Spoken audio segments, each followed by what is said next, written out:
Now let's do the angles. Okay, so the angles in a rectangle are all right angles. Now that doesn't mean that they bisect the angles with the diagonals like a rhombus. What it does create is many isosceles triangles because both sides are congruent and the diagonals, that means the bottom angles have to be congruent to each other. So for example, since these are all congruent, then 35 would have to match this angle, and so therefore angle 2 is also 35 degrees.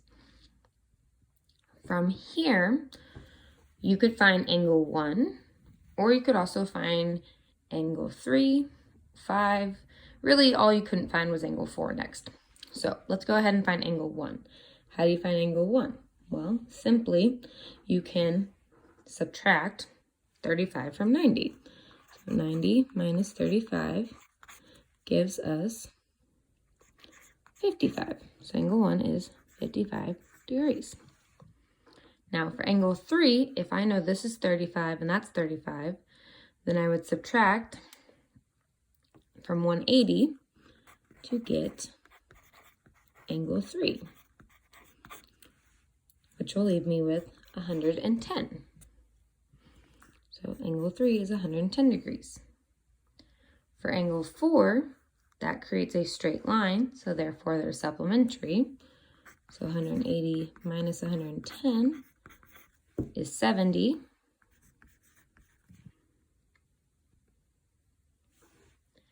And then last but not least, angle 5, which is going to be on the same side interior as angle 2, so therefore it is 35 degrees.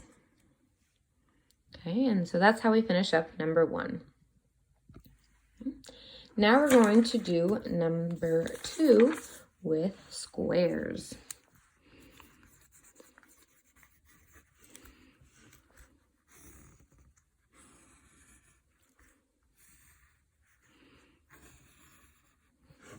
Okay, now what are the properties of a square? Squares have all the properties of a parallelogram, a rhombus, and a rectangle. So using all of those properties, we create a square, which is why a square is actually the most specific type of quadrilateral, not the most basic kind.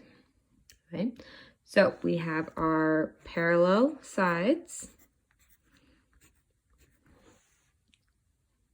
Okay, we have all 4 sides congruent.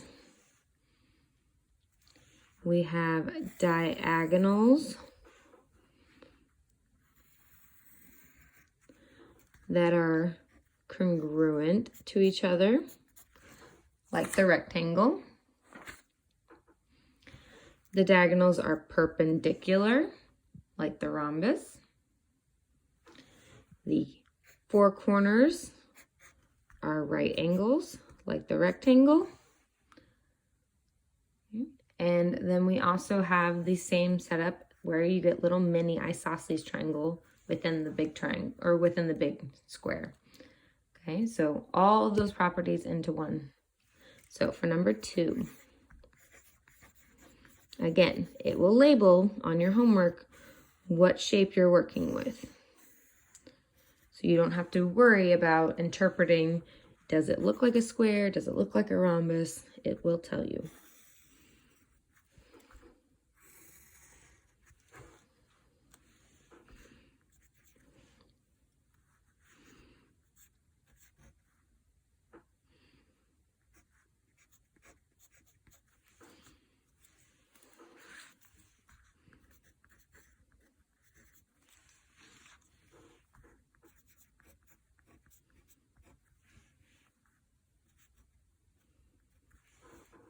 Okay, so here's our square.